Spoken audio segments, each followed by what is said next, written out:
Bismillahirrahmanirrahim. Assalamualaikum warahmatullahi wabarakatuh, teman-teman semua. Selamat sore, selamat hari Minggu. Semoga di hari Minggu akhir bulan ini tetap ceria, tetap baik-baik saja, jaga kesehatan, jaga kondisi di masa pandemik yang belum berakhir ini.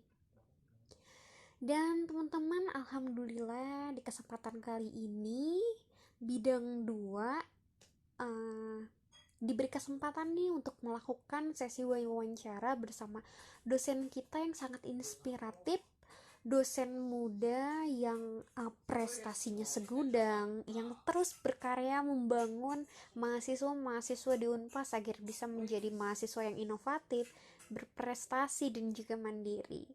Perkenalin nih, kali ini kita kedatangan narasumber kita yang bernama Pak Budi Setiawan. Beliau merupakan pengajar di Universitas Pasundan, jurusan akuntansi. Beliau mengajar khususnya tahun ini di semester 4 dan 5. Di angkatan tahun keempat dan tahun kelima, khususnya mengajar bidang akuntansi syariah. Beliau merupakan alumni dari program akuntansi Fakultas Ekonomi dan Bisnis Universitas Pasundan. Beliau merupakan lulusan S2 juga dari Universitas Pajajaran. Hebat banget kan ya, dimana prestasi-prestasinya yang sangat banyak. Masih bisa mempunyai waktu untuk bisa menginspirasi mahasiswa-mahasiswa lainnya agar bisa sama-sama memajukan Indonesia seperti khususnya pendidikan Indonesia seperti beliau ini. Karena saya juga percaya nih bahwa mahasiswa itu bukan hanya dipandang sebagai objek dari pembangunan, tetapi juga kita bisa kok dipandang sebagai subjek pembangunan, bukan hanya di sektor pendidikan, tetapi kita juga yang akan mendongkrak, kita juga yang akan menjadi tonggak pendorong kemajuan negara Indonesia di masa yang akan datang, insya Allah. Dan coba kita mulai di sesi wawancara berikut. Saya coba hubungkan ke Pak Budinya. Semoga apa yang hasil dari wawancara tersebut bisa bermanfaat bagi teman-teman semua. Dan semoga dari hasil wawancara ini bisa menjadi menjadi suatu dorongan atau motivasi agar Bismillahirrahmanirrahim. Assalamualaikum Bapak Budi. Waalaikumsalam, Windy. Kenalin Pak, saya Windy Vartika, Ya, angkatan 2019, akuntansi kelas ya, 19 AKD. ya, Windy, mangga. Ya, Saya juga baru ketemu Windy nih secara maya walaupun gitu ya. ya Alhamdulillah Pak Budi terima kasih banyak buat waktunya bisa menyempatkan mengikuti sesi wawancara buat mengenai pembahasan Kampus Merdeka ini. Terima kasih banyak ya Pak ya. Ya, sama-sama. Sama-sama saya ikut senang aja bisa kontribusi dan diskusi dengan teman-teman semuanya. Alhamdulillah. Buat kita nih sekarang pada kesempatan kali ini kita bakal sedikit mengupas tuntas mengenai isu-isu mengenai kebijakan Kampus Merdeka nih Pak. Ya, Kampus Merdeka ini kan merupakan kebijakan baru nih yang cukup cukup menggemparkan dunia pendidikan kita nih. Eh, kebijakan dari Panadi Makarim ini cukup bisa disebut dengan perubahan yang cukup ekstrim dari beberapa kebijakan yang dia buat. Menurut Bapak nih, sebagai pihak akademisi, ada nggak sih Pak keraguan-keraguan yang muncul di benak Bapak mengenai kebijakan Kampus Merdeka ini Pak? ya, terima kasih Windy. Suara saya terdengar jelas ya? Iya, sangat terdengar jelas.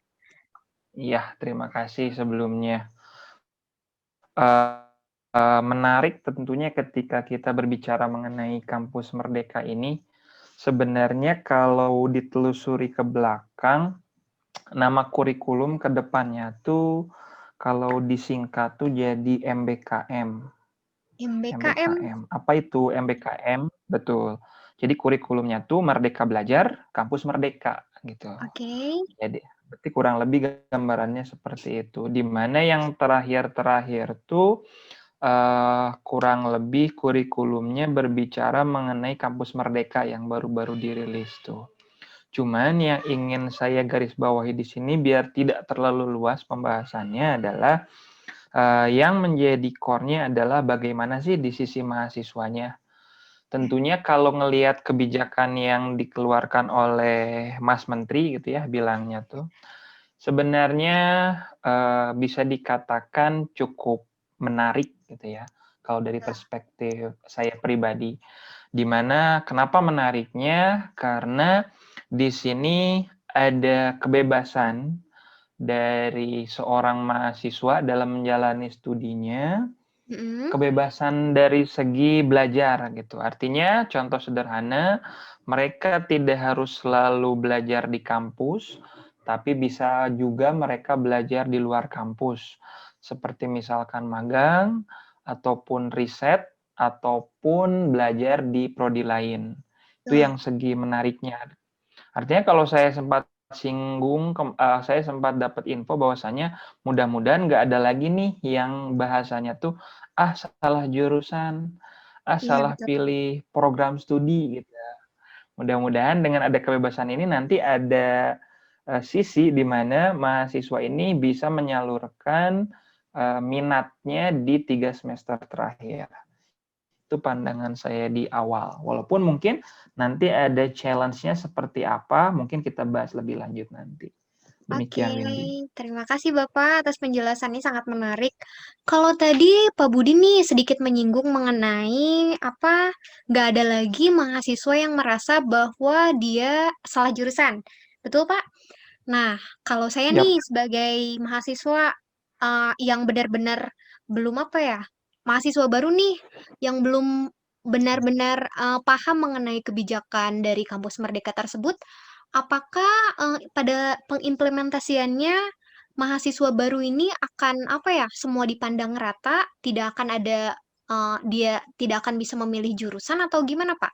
Kayak misalnya saya nih jurusan akuntansi, apakah pada awalnya semua disamaratakan antara jurusan akuntansi, jurusan hukum, jurusan apa namanya manajemen, apakah akan seperti itu atau tidak, Pak? Ya, Dalam oh, oke. betul. Kurang lebih gambarannya sih sebenarnya kalau untuk konteks mungkin konteks Unpas dulu mungkin ya, nggak Ya. usah terlalu luas. Mungkin kurikulum ini akan applicable kurang lebih di angkatan 2019 dan setelahnya. Mungkin ya. Hmm. Karena kalau ngelihat angkatan 2018 mereka sendiri sudah menginjak di semester 5 6 gitu ya. Mm-mm. Di mana sebenarnya udah mau menjelang ke praktik kerja dan juga skripsi sebenarnya. Walaupun nanti nggak tahu kebijakannya seperti apa. Dan juga memang karena yang namanya kurikulum ini pun kalau di tingkat kampus sendiri, prodi akuntansi ataupun fakultas ekonomi Unpas pun masih baru mau akan dirancang, belum akan diterapkan. Tuh. Kemudian yang tadi Windy singgung disamaratakan tuh artinya kalau saya mandangnya dari rumpun ilmu, artinya Ya. betul semua disamaratakan, artinya tidak ada satu rumpun ilmu yang melebihi rumpun ilmu lainnya, gitu ya. Artinya kalau misalkan Windy sekarang prodi akuntansi, Ya. jika Windy punya passion misalkan di segi musik, Hmm. misalkan, barangkali nanti Windy bisa juga mengambil 3 semester akhir untuk mendalami musik, karena diberikan kebebasan. Walaupun sebenarnya tapi nanti dilihat juga relevansinya gitu. Apakah mungkin ada relevansinya sama musik? Mungkin gitu ya. Bisa Ya. dikaitkan atau tidak. Kalau bisa dikaitkan tentunya itu akan sangat applicable. Tapi kalau misalkan tidak bisa dikaitkan, misalkan terlalu jauh dengan praktis nanti ketika Windy bekerja, tentunya tidak bisa akan diterapkan. Intinya semua bidang studi ataupun prodi disamaratakan dan mahasiswa diberikan kebebasan mau pindah prodi ataupun mau magang ataupun proyek lainnya. Nah, mungkin nanti akan saya jelaskan lebih lanjut. Oke, Demikian, Windy. sangat menarik berarti kan mengenai isu kampus Merdeka ini, Pak. Menjadi apa Ya, ya? Suatu kebijakan yang sangat inovatif di dunia pendidikan kita. Tapi Pak, yang ada di benak saya nih, gimana sih sebenarnya tadi kan Bapak menyinggung nih mengenai apa kebijakan kita bisa belajar 3 semester nih di luar kampus. Bisa ikut Betul, magang atau misalnya apa berkuliah di kampus lain ya Pak ya? betul. Nah, kalau mekanisme implementasi kerjasama, pasti kan apa ya, ada kerjasama nih antara pihak kampus dan juga pihak eksternal ya Pak? Iya, betul. Ya, Kurang nah lebih gitu. kalau begitu bagaimana sih Pak mekanisme implementasi kerjasama dari kampus dengan pihak eksternal apa dengan pihak eksternal yang mana latar belakang kampus di Indonesia itu kan pasti berbeda-beda. Menurut Bapak Betul. bagaimana? Nah, sebenarnya untuk implementasinya tadi ya saya sempat singgung di awal sebenarnya uh, mungkin baru akan diterapkan mungkin beberapa semester ke depan dan karena masih dalam proses perancangan saat ini. Untuk mekanismenya bagaimana dan seperti apa sebenarnya sebenarnya tadi saya sempat singgung boleh di luar prodi dalam satu kampus. Misalkan Hmm, contoh sekarang Windy akuntansi boleh misalkan ke Unpas hukum misalkan. hmm, Tapi boleh juga misalkan Windy dari akuntansi Unpas misalkan ke akuntansi Unpad misalkan. Itu boleh atau misalkan Windy dari akuntansi Unpas ke misalkan hukum Unisba misalkan. Nah, itu hmm, pun sebenarnya diperkenankan seperti itu. Tentunya hal mekanismenya balik lagi ke kampus. Kampus harus sudah punya kerjasama ataupun MOU dengan kampus-kampus lainnya ataupun dengan prodi lainnya. Akan sangat kurang pas ataupun kurang relevan kalau prodi akuntansi misalkan ataupun prodi lainnya belum ada kerjasama. Bahkan yang menariknya lagi adalah sebenarnya nggak kampus dalam negeri aja Windy. Windy pun punya kesempatan sebenarnya kalau memang ada peluang lagi ke kampus luar negeri pun itu bisa sebenarnya. oh, Kalau memang kesempatan itu terbuka. Sebenarnya kalau di Unpas sih, alhamdulillah kita ada beberapa kerjasama ke luar negeri, rata-rata ke Korea. oh, Mungkin Windy juga pernah dengar ataupun belum, ada kakak-kakak Windy yang sudah pernah berangkat ke ya. sana. Dan itu menariknya di kampus Merdeka ini, alhamdulillah di Unpas ada beberapa kerjasama yang memang sudah dijalin.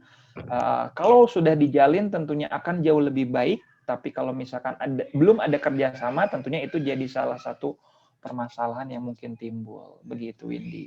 Oke, nih bagus banget. Apa bahasan kita kali ini berarti apa ya? Dimana Ya, kita bisa apa namanya mengkombinasikan antara bisa belajar juga antara kebudayaan kampus kita, mekanisme betul. pembelajarannya di kampus kita yang kita bisa saling apa ya? Bisa kita saling compare dengan kampus lain ya. Betul, Istilahnya betul. seperti itu. Nah, Pak, Kurang lebih. kalau misalnya Winnie mau nanya nih, Pak, kan Unpad sudah ada nih beberapa kerjasama dengan pihak kampus di luar negeri ya, Pak ya? Betul. Kira-kira pada saat pengimplementasian kebijakan kampus Merdeka nih, apa aja sih persyaratan yang kira-kira harus apa ya, harus dipersiapkan nih kita sebagai mahasiswa agar bisa berkapasitas menjadi mahasiswa yang dapat bertukar pelajar di kampus luar negeri nih, Pak. Oke, ini nih pertanyaan yang saya rasa saya nggak akan jawab secara administratif, Windy. Nggak lain dan nggak bukan, secara Ya, kuncinya the first-nya adalah bahasa gitu. bahasa ya Saya nggak betul. akan jauh-jauh. Artinya itu yang jadi salah satu kunci utama.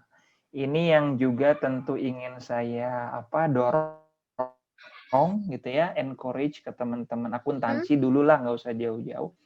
Yang pertama adalah kuasai bahasa asing paling tidak. Jadi kalau kata saya ini jadi kunci lah, Hmm. Ya, kunci buat ngebuka yang pertama bahasa ya. Oke. Aduh, agak putus-putus. kuasai karena secara keseluruhan suara saya ada sekarang ini. Ya, ada, Pak. Lancar, Halo, silakan lanjutin. oke, ya Oke. boleh. Jadi pasti terlihat paradigma di saya, contoh aja di kelas internasional, mungkin angkatan sekarang tuh 2018, masih banyak yang malu-malu ataupun masih kalau bahasa Sunda nama ya murungkut gitu ya, malu-malu kucing gitu ya, kalau ingin show off ataupun berbahasa Inggris, itu yang pertama. Kedua, kalau secara administratifnya, syarat-syaratnya apa? Tentunya kalau di Fakultas Ekonomi dan Bisnis, teman-teman paling tidak harus masuk ke kelas internasional. Mungkin Winnie juga sudah Oke. pernah mendengar ya kelas Ya, internasional. sudah Pak. Sudah. Nah, itu yang jadi kunci kedua. Artinya kalau nanti teman-teman sudah masuk kelas internasional, artinya teman-teman akan berkompetisi di sana. Karena teman-teman yang di kelas internasional ini merupakan teman-teman pilihan yang terbaik dari yang terbaik, yang mana akan berkompetisi lagi nih, terpilih kalau memang memungkinkan dari segala administrasi akan dikirim ke paling tidak kerjasama kita misalkan ke Korea. Kalau nggak salah sih ada sekitar, kalau nggak salah saya ada 2 Ya. sampai 3 mahasiswa ekonomi yang pernah student exchange ke Korea gitu, kurang lebih Windy gambarannya. Oke, Pak. Nih Pak, kita balik lagi ke apa? Ke pembahasan kita mengenai Merdeka Belajar nih Pak ya. Ya, Kan apa Pak Budi sempat bilang nih bahwa mahasiswa di Indonesia terutamanya di kampus kita di Unpas itu masih apa ya masih banyak yang merasa kepercayaan dirinya kurang nih. Yang tadi dalam menyampaikan pendapat masih ada yang betul. murungkut. Jangankan dalam bahasa Inggris, Pak, Ya, dalam bahasa Indonesia pun masih banyak gitu. betul. Saya juga termasuk Ya, ya, orang ya. yang agak Ya. susah ya menyampaikan pendapat itu. Padahal di basis apa namanya Ya. kebijakan Kampus Merdeka ini apa ya inovasinya bercirikan pada student center ya Pak ya, di mana kita Betul. hanya tidak hanya mengembangkan siswa yang berpengetahuan luas, tapi juga mampu membuat pola pikir baru yang dimana mampu merespon apa kita sebagai mahasiswa dapat merespon tantangan hidup, juga dapat meningkatkan kreativitas serta inovasi di berbagai aspek apa kehidupan. Menurut Bapak nih,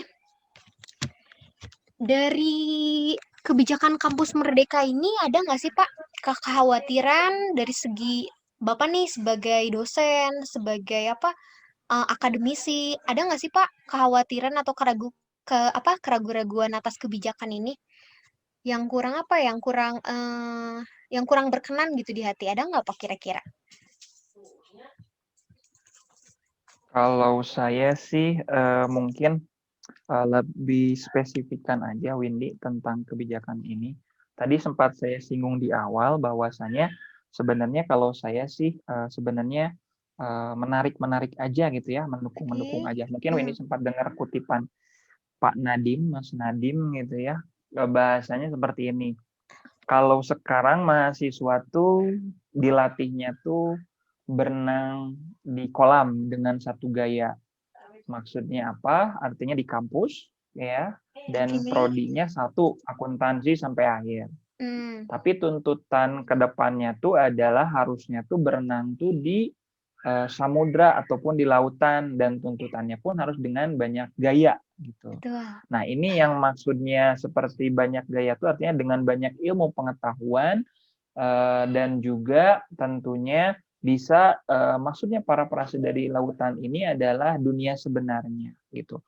Karena dalam dunia kerja saat ini dimanapun itu hampir tidak ada salah satu pekerjaan yang hanya mengandalkan satu disiplin ilmu gitu. Artinya perlu banyak disiplin ilmu. Misalkan contoh nggak usah jauh-jauh salesman aja, Hmm. SPG gitu ya. Kemampuan yang utamanya adalah misalkan communications gitu ya.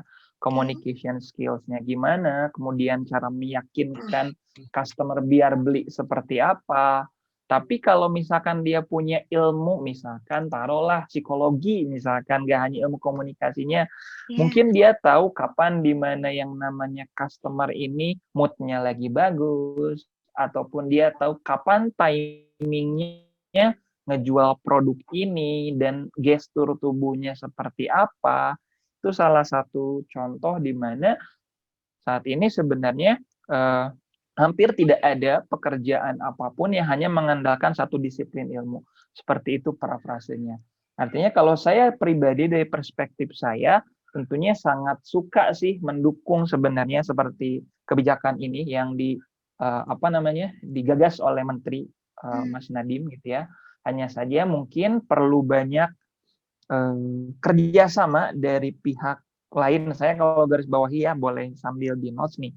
Selain kampus itu sendiri, saya harus kerjasama itu adalah regulator tentunya pemerintah. Bagaimana regulator yang jelas ini mampu menyokong ataupun mendukung program kegiatan MBKM ini gitu. Kemudian yang jelas lagi adalah user ataupun perusahaan ataupun industri kerja, di mana kalau ada industri yang terbuka jangan sampai nanti misalkan satu mahasiswa ingin magang tapi ternyata industrinya nggak terbuka ataupun nggak nerima magang. Tentunya itu akan sangat percuma gitu. Dan yang terakhir kalau menurut saya yang keempat adalah masyarakat itu sendiri.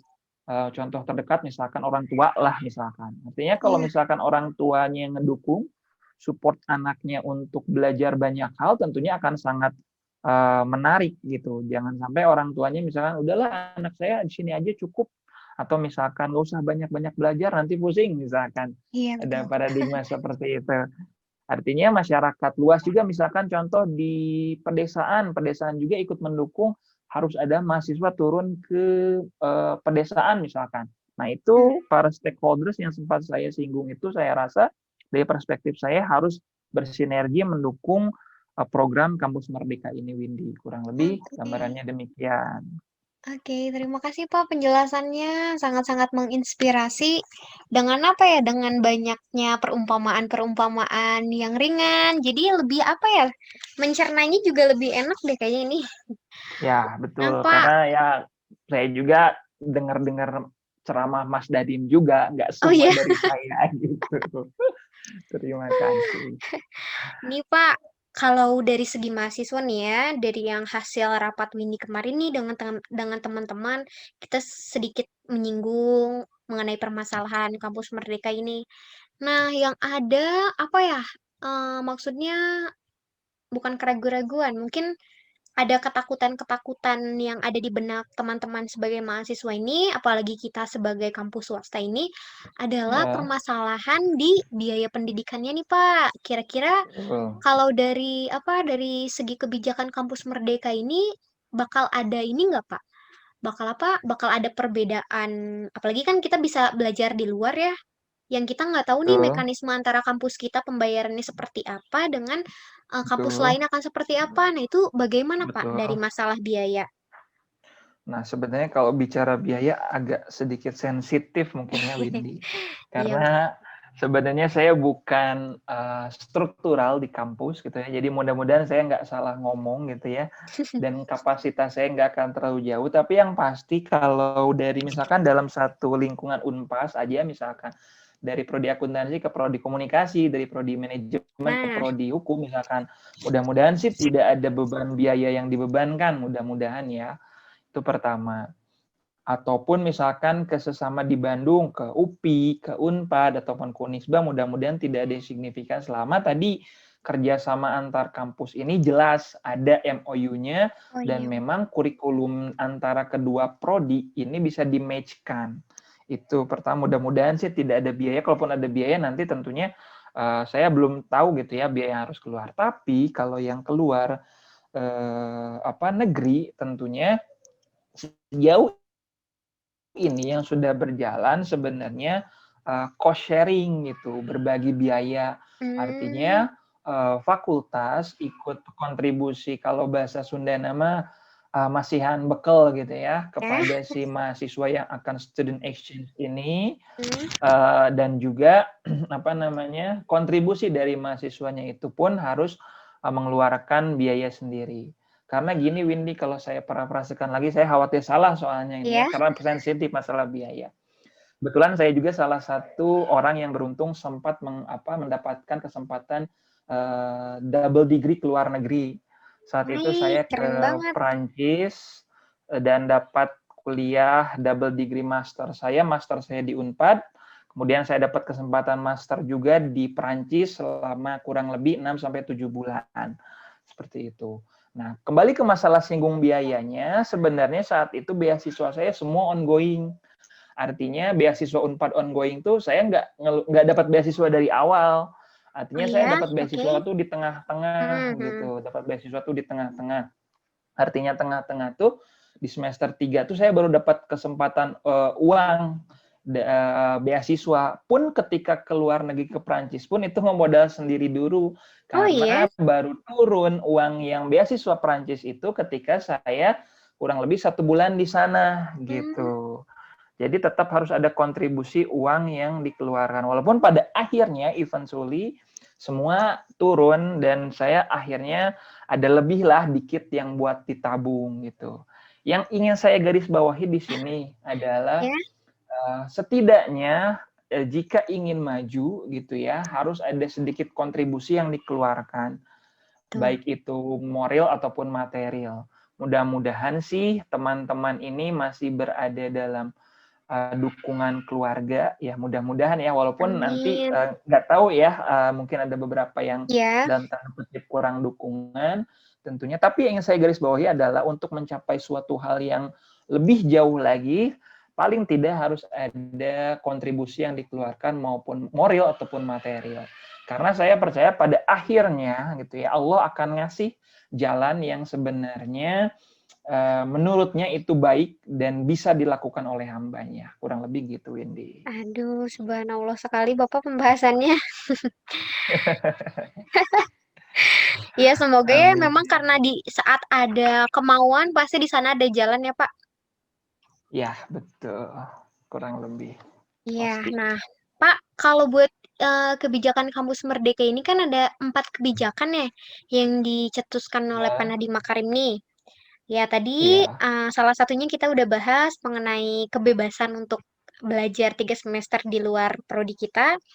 Dan ada nih Hmm, kebijakan yang lainnya itu membuka prodi baru nih. Menurut Bapak, betul. pandangan Bapak bagaimana nih? Apabila Unpas membuka prodi baru, apalagi kan di kampus Merdeka ini kita dikasih apa sih kebijakan otonom ya, kita diberi Betul. diberi kebebasan untuk dapat membuka prodi baru. Menurut pandangan Bapak Betul. nih, kira-kira apa sih prodi yang apa namanya yang relevan dengan masa kini gitu, yang Hmm, perlu kita nih sebagai apa mahasiswa Unpas ya. punyai gitu prodinya Pak, yang bisa berkompetensi Oke. nanti di dunia yang akan datang. Oke. Tentunya nanti saya kasih notes dulu di awal. Mudah-mudahan nanti ada pertanyaan Windy yang nyinggung poin keempat gitu ya tentang yang Oke. 3 semester di luar kampusnya itu, karena Iya, ini siap. poin kalau nggak salah saya baca karena saya juga belum sempat banyak baca, ini tuh poin yang ketiga prodi baru. Tapi karena kebetulan kalau sedikit jujur saya udah nyiapin beberapa materi kalau buat poin yang keempat.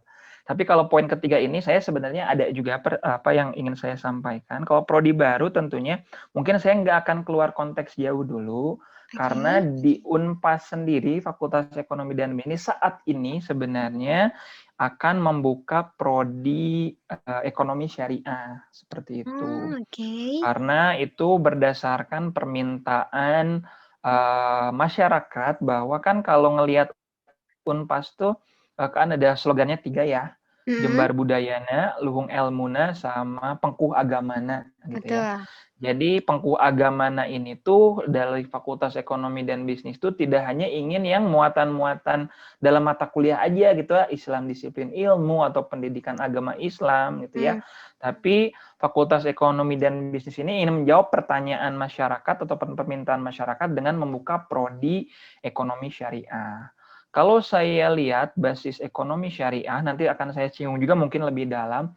Ini tentu sangat, saya bilangnya enggak prospektif dan juga sangat opportunity-nya cukup besar. Karena kalau dalam teman-teman ini sebagai mahasiswa, nanti saya notes itu adalah kalau bisa cari peluang-peluang yang memang belum banyak orang mau ke sana gitu. Jangan sampai berdarah-darah di yang udah penuh.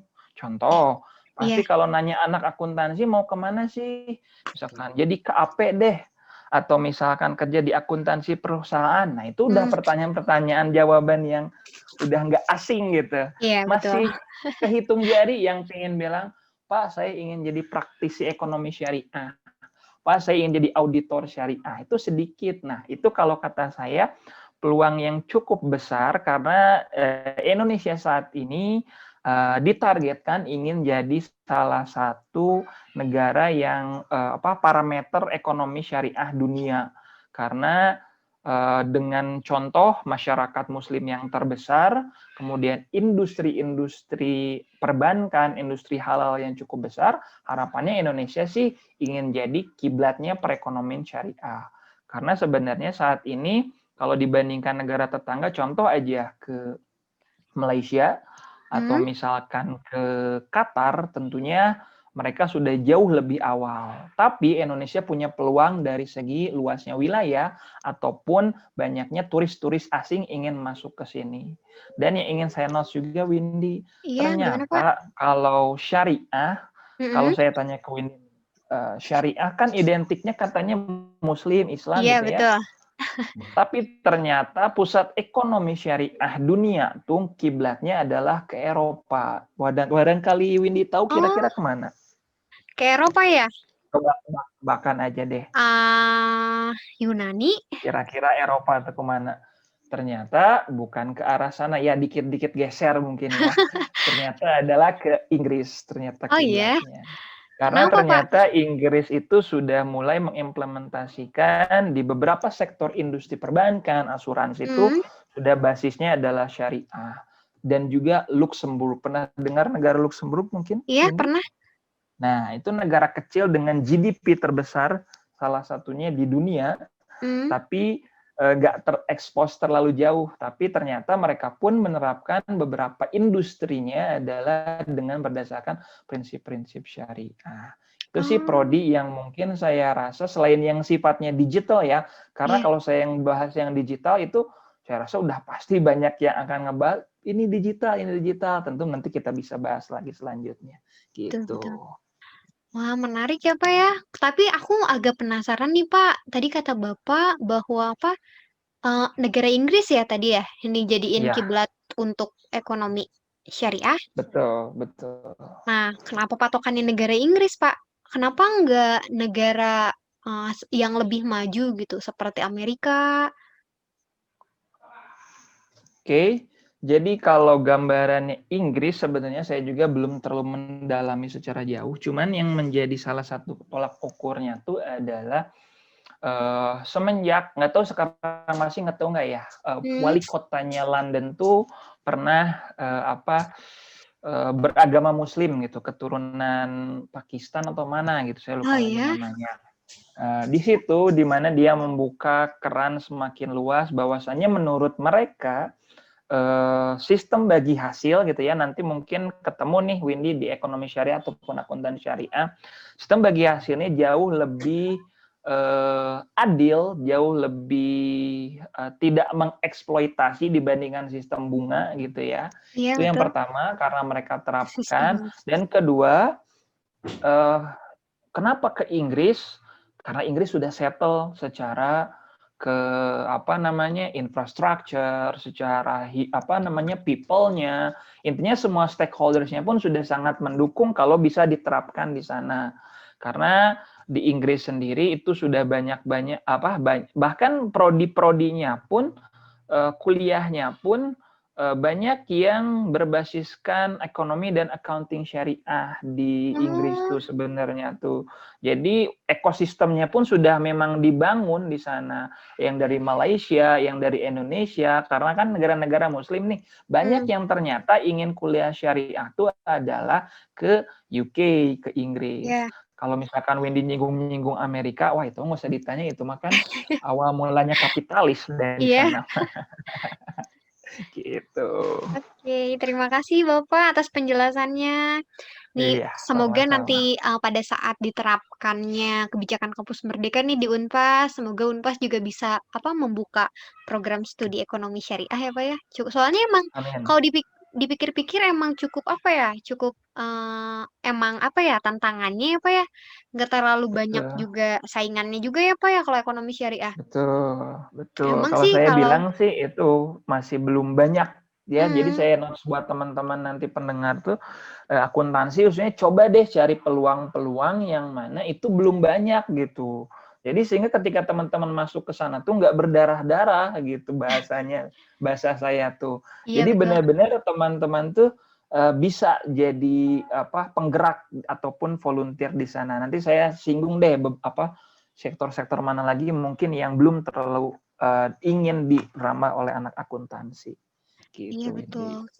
Apa ya? Kadang kalau kenapa banyaknya ditanya milih jurusan akuntansi, rata-rata jawabannya karena jurusannya tuh fleksibel, Pak. Bisa masuk ke sini, Ya, bisa masuk ke sana. Jadi apa ya istilahnya kita seperti memilih zona nyaman nih biar bisa gampang ya, nanti cari kerjanya. Lebih ke sana sih. betul, betul. Nah, itu yang tentunya di pertengahan ini mudah-mudahan teman-teman bisa ngerubah mindset teman-teman gitu. Nggak lagi berpikirnya, apa, ke bank deh, ke Iya perusahaan sih. multinasional deh, ke BUMN, walaupun nggak salah sebenarnya yang kalian cita-citakan ataupun idam-idamkan. Hmm, Tapi kalau saya boleh kasih saran, tentunya akan lebih powerful kalau teman-teman ini cari ceruk-ceruk yang bisa kalian ternyata belum banyak untuk dicari. Itu sih saran dari saya.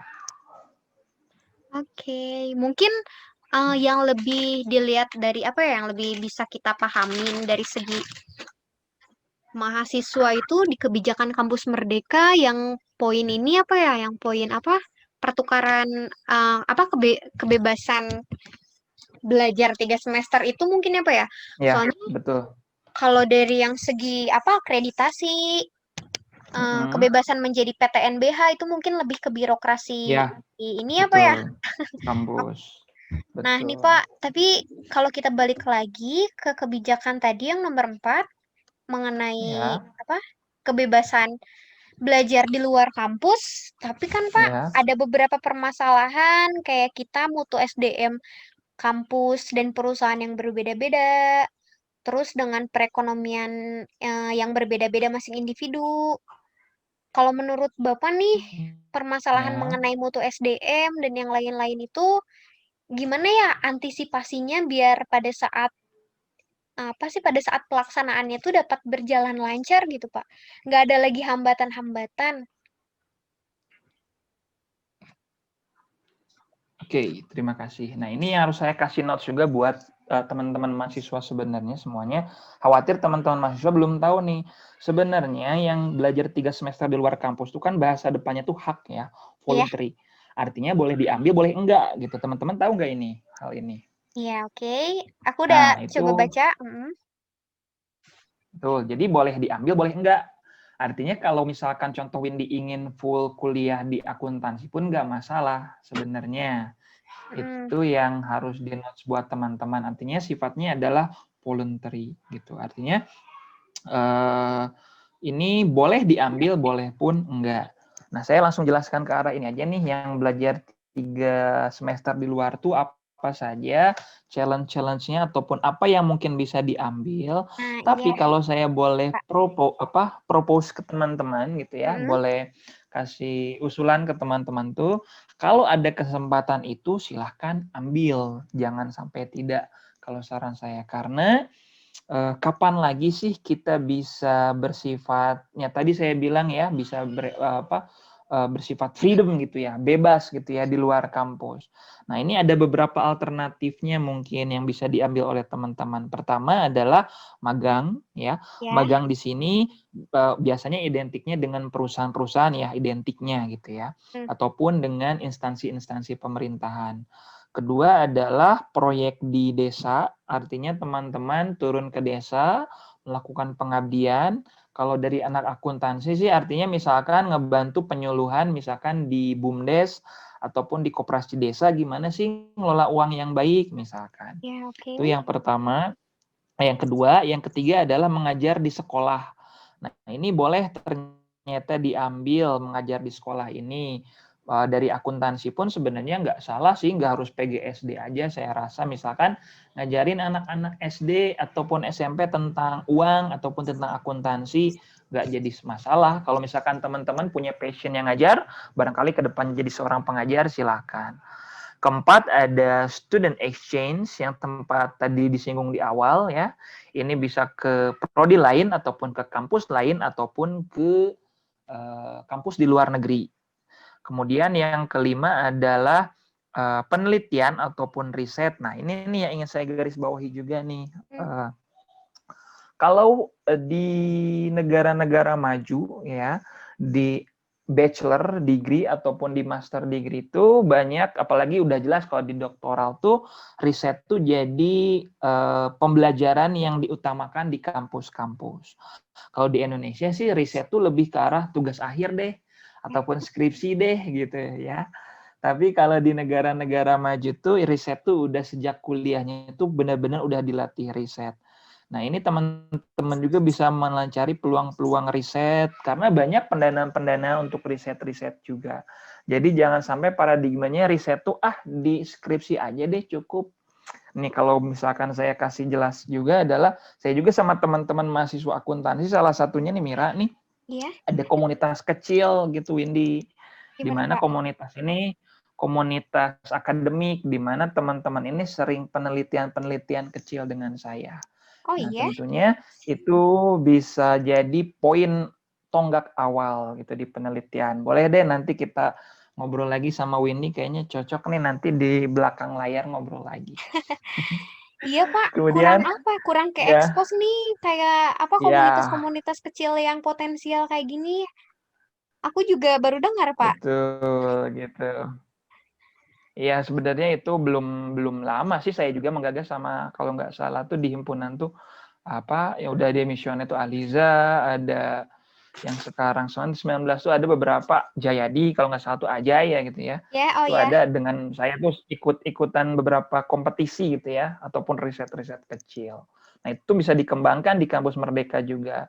Kemudian untuk wirausaha yang ketujuh adalah proyek independen dan juga proyek kemanusiaan. Nah, saya lebih menggarisbawahi adalah tentunya kalau tantangan terberatnya adalah bukan siapa-siapa, nggak usah jauh-jauh, ada diri sendiri aja dulu. Kita nggak bisa ngendaliin kondisi environment luar eksternal. Betul. Kita nggak bisa ngendaliin lingkungan, kita nggak bisa ngendaliin regulasi karena kita bukan siapa-siapa. Tapi kita bisa ngontrol diri sendiri. Jadi kalau saya boleh saran spesifik dan sederhana adalah tantangan terbesarnya ada di diri sendiri. Apakah mau mengambil kesempatan ini dan kira-kira apa kesempatan yang ingin diambil dari 8 ini dan sudah harus dipastikan teman-teman sebelum mengambil 8 kesempatan ini itu harus tahu passion saya di mana dan saya ingin kemana. Jadi harus tahu goals-nya dulu sebelum berjalan. Kurang lebih gitu, Windy. Betul sih, Pak. Itu sih yang menjadi apa tantangan buat kita gitu sebagai mahasiswa. Kadang masih banyak, terutama Windy juga termasuk, kayak apa sih yang mau kita lakuin nih kalau misalnya nanti kita udah Ya, lulus? Passion kita ini sebenarnya di mana sih? Kayak kadang masih banyak ya, juga teman-teman yang curhat di semester 3 betul. sekarang yang ngerasa bahwa akuntansi ini sebenarnya bukan aku loh. Hmm, Nah, masih banyak yang ngerasa kayak gitu. Semoga nanti dalam apa berjalannya dari kebijakan kampus Merdeka ini ya udah nggak ada lagi betul kata Bapak yang merasa bahwa kita ini salah jurusan. Ah, nanya tuh. nih Pak, tiga Ya, kata deh buat mahasiswa akuntansi, akuntansi Unpas yang Bapak harapkan di depannya hmm. akan kayak gimana ke depannya? Harapan Bapak. Untuk akuntansi atau mahasiswanya nih? Untuk prodi atau mahasiswanya Akuntansi nih? dan mahasiswa. Boleh deh, dua-duanya. Keseluruhan gitu ya, mencakup Iya gitu betul. ya. Jadi intinya kalau saya garis bawahi di sini, tentunya banyak sekali tantangan-tantangan yang perlu dihadapi oleh dunia akuntansi ataupun prodi akuntansi khususnya. Ini saya ingin menyampaikan. Halo, agak putus-putus.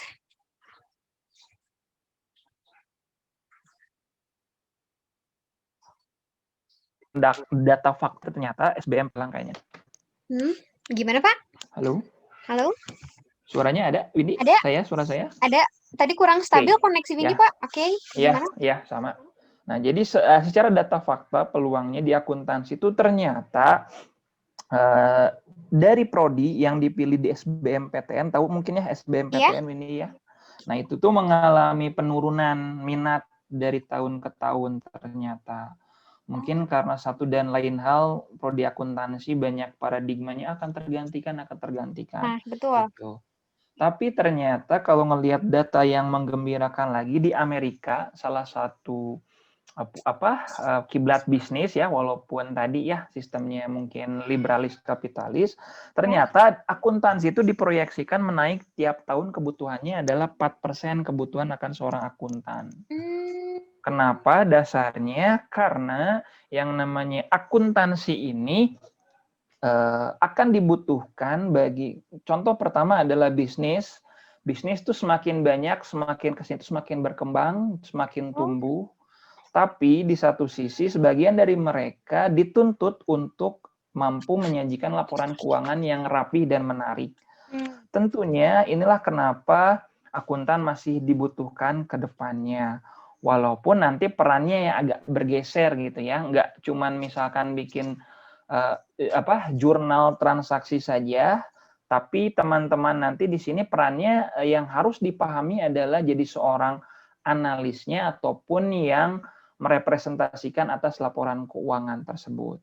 Jadi pada dasarnya ternyata agak sedikit menarik nih datanya akuntan tuh. Ada beberapa pihak memang yang bilang akuntan tuh akan turun, akuntan tuh akan naik permintaan di masa depan. Tapi yang pasti adalah tadi gitu ya, bekali diri sendiri dengan kemampuan-kemampuan. Kalau saya kasih notes nih ya, skill-skills yang mungkin bisa ditambah oleh teman-teman adalah dari segi analyticals gitu.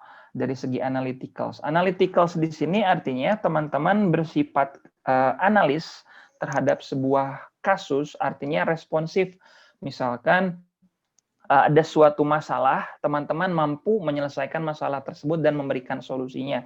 Jangan justru malah terlibat terlalu dalam masalah tersebut. Kemudian kedua adalah communications dan juga critical, dan yang terakhir adalah kooperatif. Dan ini saya salut nih teman-teman himpunan nih, ada kooperatifnya. Karena dengan teman-teman berorganisasi, teman-teman bisa berkomunikasi, bisa juga menyelesaikan masalah, bisa kritis, dan bisa kooperatif. Karena ke depannya skills-skills ini yang akan dicari di masa depan. Jadi tidak hanya hard skill saja, tapi soft skills yang memang perlu teman-teman akuntansi ini miliki gitu ya. Di samping mungkin nanti dilengkapi juga dengan kampus itu sendiri.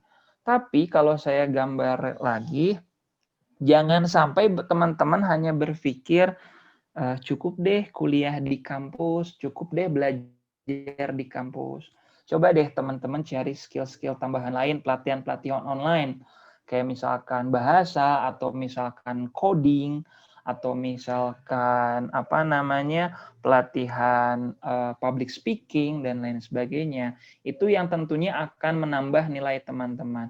Karena saat ini kalau saya lihat sendiri, di Unpas sendiri memang secara iklimnya tuh belum terlalu apalagi di tengah pandemi gitu ya, teman-teman nggak ada praktikum dan lain sebagainya. Kalau yang sayang sebenarnya gitu ya. Jadi teman-teman tuh sebenarnya saat ini nerima materi itu benar-benar theoretical gitu. Betul, Pak. Karena banyak secara data fakta dan survei di Amerika gitu ya, mahasiswa menjawab gitu ya, kampus-kampus di Amerika sekalipun bilangnya adalah tidak mampu memberikan pembekalan kepada mahasiswa tentang gambaran gimana sih nanti di dunia kerja. Makanya mahasiswa-mahasiswa penuh kegamangan gitu, Windy. Iya, betul, Pak. Jadi sebenarnya tambah skills dari diri sendiri aja dulu deh gitu kalau saya bilangnya. Jadi jangan sampai mengandalkan pihak eksternal dulu, tapi dari sendiri dulu kita yang bentuk pola itu sendiri. Walaupun teman-teman himpunan mudah-mudahan ada suara teman-teman nih yang bisa disuarakan di fakultas, ya silahkan aja. boleh gitu. Oke. Nih Pak, ada yang sedikit pingin Windy tanyain, boleh nih? Ya, Pingin nanya ini, Bapak kan dulu tuh pernah nih belajar selama 7 bulan nih di Prancis. ya. Yang Bapak harapin nih budaya dari Bapak di sana apa sih? Apa maksudnya dari segi budaya belajar mereka yang bisa kita tiru nih, ambil positifnya, biar kita bisa ikut maju Oke. seperti mereka, kira-kira apa nih Pak? Oke, saya mungkin kalau bilang jujur mah sebenarnya nggak beda jauh gitu ya sama dengan Indonesia sebenarnya. Oh Tapi iya, karena tadi Windy menggarisbawahi positif, ya berarti saya bilang positifnya aja gitu ya. Jangan sampai salah persepsi gitu. Tapi kalau secara general sebenarnya sama-sama aja, sama-sama manusia, sama-sama anak kuliah, sama-sama umuran yang nggak beda jauh ya, sebenarnya. Jadi sebenarnya sama-sama saya. Tapi yang harus digarisbawahi adalah di negara-negara maju ataupun maju gitu ya seperti Eropa ataupun Jepang, China dan lain sebagainya adalah hmm, yang pertama adalah disiplinnya sih. Disiplin yang pertama adalah contoh misalkan kebetulan di kampus saya tuh benar-benar polanya di Eropa tuh sangat apa ya? Jiwa apa saya bilangnya jiwa anak mudanya keluarlah di depan kampus tuh ada biliar, ada kafe, ada tempat-tempat buat nongkrong ya, ataupun dan lain sebagainya. Tapi ketika mereka istirahat itu di luar, tapi ketika misalkan jam masuk gitu ya kan kebetulan kayak sekolah tuh ada bel. Jam hmm, masuk tuh benar-benar truk beres gitu, hening semuanya di luar tuh. Meskipun awalnya beraktivitas di luar, truk beres semua otomatis semua diam di kelas gitu, menyimak perkuliahan. Itu pertama disiplin. Kedua adalah yang harus dilakukan adalah teman-teman tuh di kelas, tadi sempat disinggung sama Windy, saya belum sempat menjawab. Namanya tuh adalah student center learning. ya, Sebenarnya di negara misalkan seperti Finlandia nih yang pendidikannya maju ataupun di negara lainnya tuh mahasiswa tuh jadi student jadi center gitu ya, sebenarnya. Jadi nggak satu arah harusnya pembelajaran tuh dari dosen ngasih suapin ke mahasiswa gitu. Kalau di Indonesia kan masih gitu ya di kita ya. ya, Nah, sebenarnya adalah polanya adalah diskusi gitu. Misalkan dari satu perkuliahan tuh bisa jadi hampir di atas 50%-nya tuh mengemukakan pendapat ataupun memberikan gagasan ataupun memberikan ide. Jadi yang bisa ditarik tuh adalah mudah-mudahan nanti ke depan di Unpas semua pengajaran tuh polanya seperti itu, berbagai arah. Saya bilangnya nggak dua arah malah, iya. berbagai arah dari mahasiswa ini, dari dosen ini dan lain sebagainya tuh semua berdiskusi memecahkan suatu masalah atau mendiskusikan suatu isu-isu yang memang bisa konstruktif buat masa depan. Itu sih yang saya garis bawahi positifnya Windy, Iya sih. budayanya. Tapi Pak, kadang kan kalau ini nih sepengalaman Windy ya, kalau misalnya kita belajar, kadang kita sebagai mahasiswa yang memang kita punya pendapat, tetapi kadang karena apa ya, karena dosennya sendiri yang tidak membuka jalan komunikasi itu, jadi apa ya? Iya, ada kan Ya, terkadang dosen yang emang hanya ingin satu arah gitu, dia menyampaikan betul. saja tanpa, nah gimana sih Pak Betul, betul, yang perlu, ya maksudnya, betul. Nah, itu ini ya, tadi saya singgung lagi balik lagi ke awal. Itu bukan hal aneh ya, karena kalau sedikit boleh saya jujur, saya pun sebenarnya kan masih terbilang dosen muda ya. hmm, Kalau saya kategorikan saya dosen milenial gitu, karena saya pun ada kecanggungan tersendiri ketika memang harus berdiskusi dengan para dosen senior. Itu bukan hal asing Wendy sebenarnya karena nggak di Unpas lah ya, keseluruhan tuh paradigmanya tuh yang muda tuh nggak banyak bicara ataupun nggak muncul gitu yang masih saat ini tuh. Itu yang memang kultur di Indonesia tuh ataupun di organisasi manapun itu tuh udah deh yang muda mah diem deh ikut deh gitu. iya, Nah itu nah yang memang betul Pak. sebenarnya nggak terlalu bagus. Padahal di satu sisi muda tuh yang jadi tulang punggung ke depannya. Contoh sederhana adalah saat ini di era digital di mana kalau anak generasi Y ataupun Z udah sangat familiar dengan teknologi, sementara orang tua kita tuh masih sedikit kebingungan. Padahal ke depannya era digital tuh semakin akan bertumbuh gitu. Makanya sebenarnya tulang punggungnya adalah harusnya anak-anak muda gitu. Nah, caranya seperti apa? Kalau saran saya adalah tentunya PR besar sih ya, ini bukan dari kita aja, misalkan dari fakultas ataupun dari dosen itu sendiri, dari prodi gitu ya. Kalau bahasa Sundanya bahasa Sunda nama sedikit apa namanya ya, ngeyel lah Iya, ataupun cari sensasi, nggak apa-apa lah di kampus cari sensasi sedikit, tapi bisa dosen tuh tahu, oh kamu tuh ini gitu. Cari perhatian sedikit tentang diri kamu sendiri gitu. Artinya di situ biasanya dosen tahu, walaupun misalkan awalnya misalkan tahu dengan cara yang kurang baik atau misalkan tidak berkesan, tapi tunjukkan misalkan ke depannya misalkan dosen sudah tahu kamu bisa menunjukkan ternyata kamu punya kapasitas komunikasi, ternyata kamu bisa menyelesaikan suatu masalah. Jadi kalau saya boleh sedikit saran, coba deh nakal-nakal dikit ataupun sedikit ngeyel misalkan di perkuliahan tiba-tiba nyeletuk, kalau misalkan dosen cuma satu arah, kan itu agak sedikit bosan mungkin ya Windy iya, ya. betul Pak. Coba deh nyeletuk deh satu arah apa kek gitu misalkan. Kita Ketika pancing dimarahin ya atau apa biar ya bisa. mudah-mudahan sih enggak gitu ya. Nah, seperti itu sih Windy, nggak apa-apalah pancing-pancing dikit mudah-mudahan nggak terlalu berdampak gitu. Iya betul Memang sih. sih ini jadi problematika yang cukup besar sih saya rasa ini. Nggak cuma di Unpas, tapi memang kultur di Indonesia seperti Betul. itu.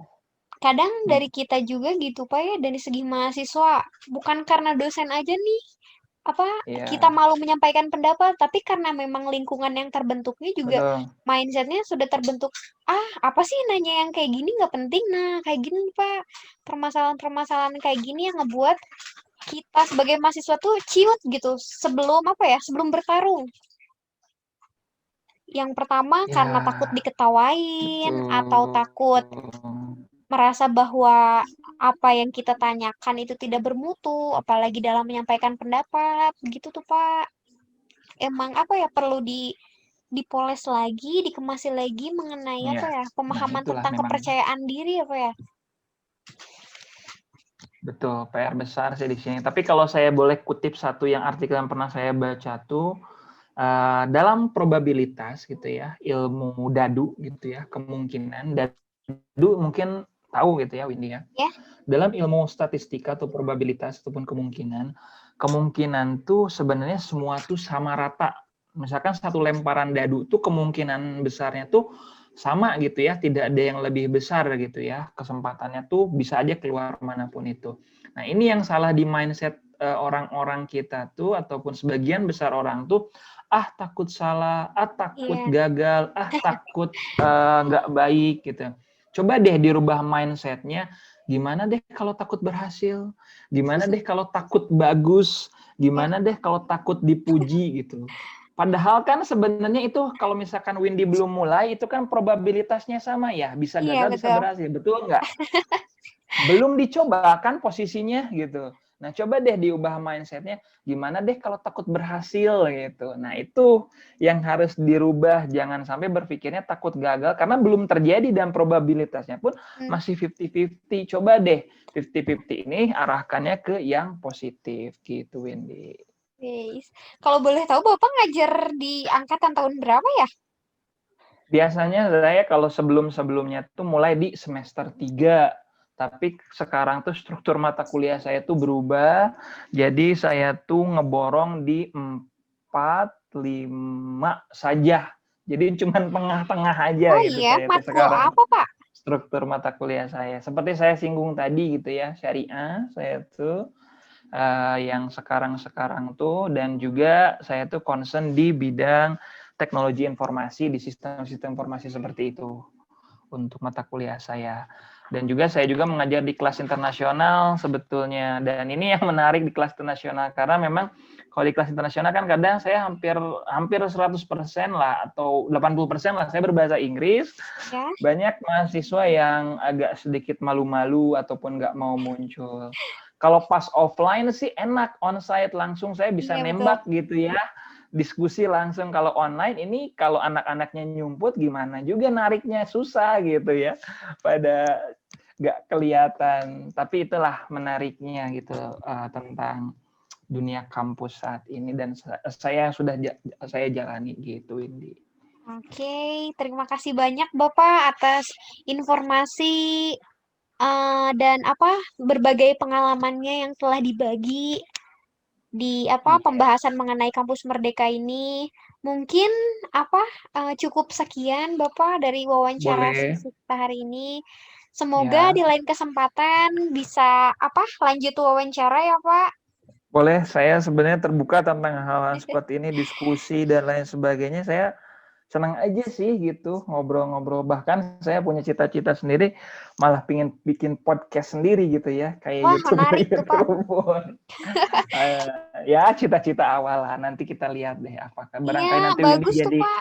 jadi ikut apa kontribusi bantu bisa mungkin ya Amin. Windy. Iya, karena apalagi di masa kayak gini nih Pak, kita yang memang semangatnya lagi turun ya, yang lagi di rumah aja kan nggak terdorong gitu motivasi belajarnya. Emang butuh masuk Betul. aura-aura positif, masukan-masukan positif yang perlu didengar gitu pada saat rebahan. Nah, Ya, bisa menjadi betul. membangkitkan semangat lagi. Terima kasih banyak ya Ya, Bapak. tentunya. Sama-sama, makasih banyak juga saya Windy udah diundang. Ya, Terima maaf kasih kalau juga. penyampaian saya masih terbata-bata. Nggak apa-apa, artinya ini kalau saya simak sepintas sih kayaknya cocok jadi news anchor juga Windy gitu Wah, ya, atau penyiar radio gitu ya. amin, amin. Aduh. Mungkin di lain Ya, kesempatan ya Pak ya, kita bisa bertemu lagi, mendiskusikan hal-hal yang menarik lainnya yang bisa kita bahas di program kerja Himak selanjutnya Bapak. Terima kasih boleh. banyak Pak, semoga Ya, sehat sama-sama. selalu di masa pandemi seperti Amin. ini. Amin. Ya, karirnya Terima semakin kasih. melesat. Lancar ya Pak ya Amin. ngajarnya. Terima kasih sama-sama teman-teman juga mudah-mudahan jangan patah semangat di era seperti ini. Jadi kan diam di rumah ini sebagai sarana menambah skill, sarana menambah pengetahuan gitu ya.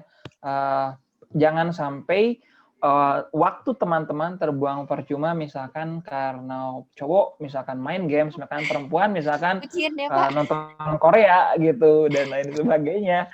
Nah ini perlu teman-teman sedikit rubah paradigmanya bahwasanya teman-teman ini adalah tulang punggung ataupun ujung tombak buat Indonesia ke depannya. Jadi tambah hal-hal menarik di era pandemi seperti ini di rumah, banyak hal yang bisa dilakukan, baca buku atau nambah skill online, kursus online, sertifikasi banyak banget sekarang Iya, itu. betul, Boleh betul. nanti kita diskusikan lagi. Ya, kalau ada Gitu. info menarik yang ini Pak, boleh bisa di-share ya Pak? Ya, seperti Insya tadi Allah boleh. mengenai apa komunitas Unpas akademik lebih lanjut biar lebih Betul, banyak yang mau join. Siapa betul, tahu betul. memang banyak orang potensial tetapi nggak tahu tempat yang pas untuk Ya, Nah, boleh. Memang sih sebenarnya kalau komunitas itu saya sedikit demi sedikit bertahap karena saya pinginnya tuh benar-benar orang yang mau berkontribusi. hmm, Tapi dikit demi sedikit insya Allah lama-lama jadi bukit gitu ya, ya. Jadi mudah-mudahan nanti yang saya tuh mungkin kalau saya bilang ya nggak tahu ilegal, nggak tahu legal gitu ya. Tapi yang pasti saya jalan aja gitu ya sama teman-teman lainnya gitu senang aja ada kompetisi ini dapat satu kemarin dapat lagi seru nah, juga gitu iya. ngebangun kompetisi dengan teman-teman dan yang teman-teman yang sudah tergabung di komunitas saya ini pun ikut senang juga dan saya percaya ini akan berkelanjutan mudah-mudahan sih kedepannya bisa diakui secara formal mudah-mudahan Amin, amin.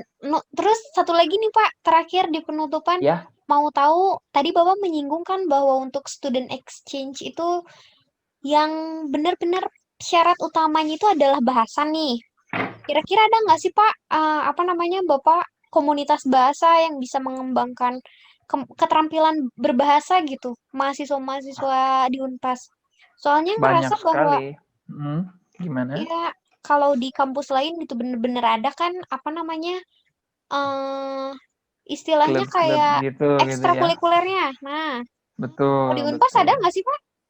Aku Saya juga jadi nggak tahu bertanya-tanya. pasti sebenarnya, karena jangan jauh-jauh ke mahasiswa, ke dosennya pun masih agak nyumput-nyumput judulnya English Club, misalkan ada meeting tapi yang datang berapa orang. Tapi kalau di skupnya lebih luas, teman-teman banyak sekali komunitas English Club. Saya ikutan komunitas English Club di Bandung aja dua gitu, yang satu Bandung English Club, yang kedua ada di daerah Cicadas, di situ ada juga English Club, saya ikutan juga. Saya hampir setiap minggu datang ke sana dan selalu conversation, selalu diskusi untuk tentang hal-hal dengan berbahasa Inggris gitu. Tentu banyak sekali sarana yang bisa dibangun di Bandung pun. Kalau saya juga sekarang suka bahasa gitu ya, saya belajar bahasa Prancis karena pernah di Prancis.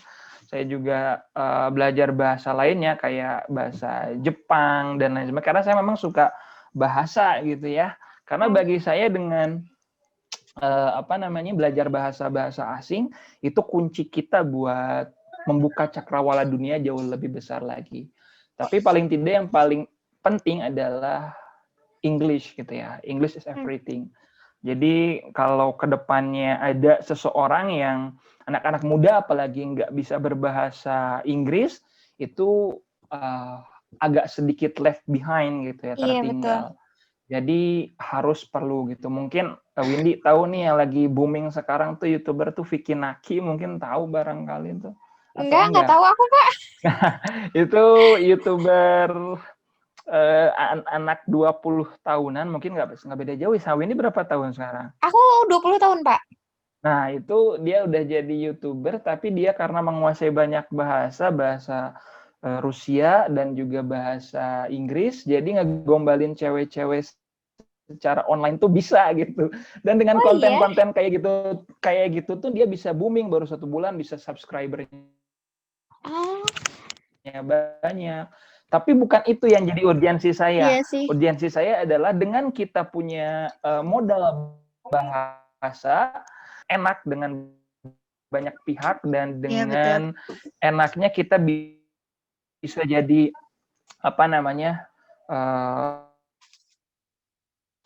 penghubung dibanding saja. Banyak sekali komunitas bahasa Inggris di Bandung. Boleh nanti kontak saya teman-teman kalau mau. Ada beberapa English Club di Bandung gitu. Oke, berarti Bapak polyglot juga ya ini?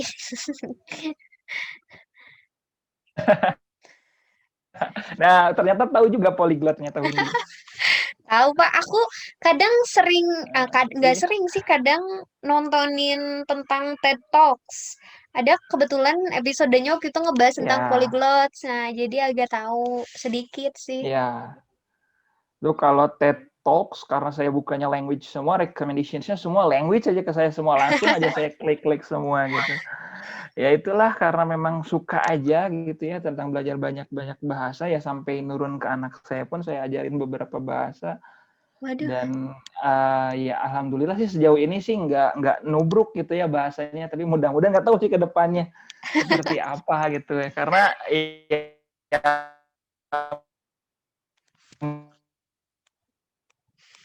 mungkin masih ada paradigma yang banyak satu, masih ada yang bilang seperti itu, tapi kalau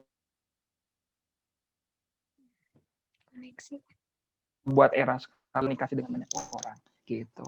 Oke, Bapak, terima kasih sekali, sangat inspiratif cerita Bapak hari ini. Semoga yang mendengarkan bisa sama-sama terinspirasi, sama-sama mau berjuang dan bisa menjadi versi terbaik dari dirinya sendiri. Amin. Dan bisa Amin. bisa menjadi mahasiswa seperti apa yang Bapak harapkan. Betul. Untuk kedepannya kita bisa bersaing di dunia kerja. Ya, jangan saya harapkan deh, diri kalian harapkan aja deh. Ya, betul. Iya. Ya, terima kasih banyak Bapak untuk waktunya. Betul. Karena kalau saya harapkan, kalau misalkan saya harapkan jadi ini, susah, beda lagi misalkan. Iya, yang terbaik untuk sama-sama membangun dunia pendidikan ya Pak ya.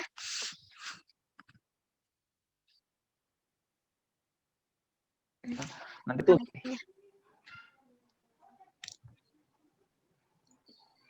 Halo. Oke, mungkin cukup Ya, sekian Windy. Bapak. Ya, sama-sama. Terima kasih Windy. banyak Saya Bapak. makasih banyak juga. Ya. Ya, Sama-sama. Mudah-mudahan nanti ada diskusi-diskusi lainnya, tapi saya harap sih saya juga nggak cuma satu arah dari saya. Nanti kalau misalkan ingin diskusi dengan saya, Pak, kira-kira siapa lagi nih gitu ya. iya semoga Nanti saya nanti di coba lain hubungkan ke beberapa alumni, misalkan itu boleh banget nanti ah saya coba cari tahu iya infonya. semakin ini Itu lagi akan apa ya? lebih bermanfaat. Nah, itu Iya tentunya akan lebih betul-betul. menarik kalau undang-undang alumni. Betul. Mungkin di Gitu. seminar-seminar mungkin apa yang offline jadi lebih enak gitu. Yang Iya, nanyanya juga nggak cuman iya mahasiswa banyak kan yang pemikirannya emang kita punya apa ya pertanyaan-pertanyaan di benak sendiri yang berbeda-beda. iya. Oke. Tentu ya. Jadi tentunya banyak media lah saat ini. Tentunya dengan salah satunya sekarang online tuh enak aja ternyata kita bisa berkomunikasi lagi karena saya dulu juga di himpunan dan terakhir-terakhir tuh agak sedikit canggung kok ingin ke himpunan tuh karena kan khawatir nggak pas momennya. Tapi sekarang ada secara online ternyata bisa kontribusi lagi nih sama himpunan. Saya juga terima kasih banyak bisa Iya. ikut kontribusi lagi di apa namanya organisasi yang dulu juga saya berkecimpung di sana. Terima kasih saya Oke, juga. terima kasih banyak Bapak. Iya, sama-sama Mangga. Assalamualaikum. Waalaikumsalam.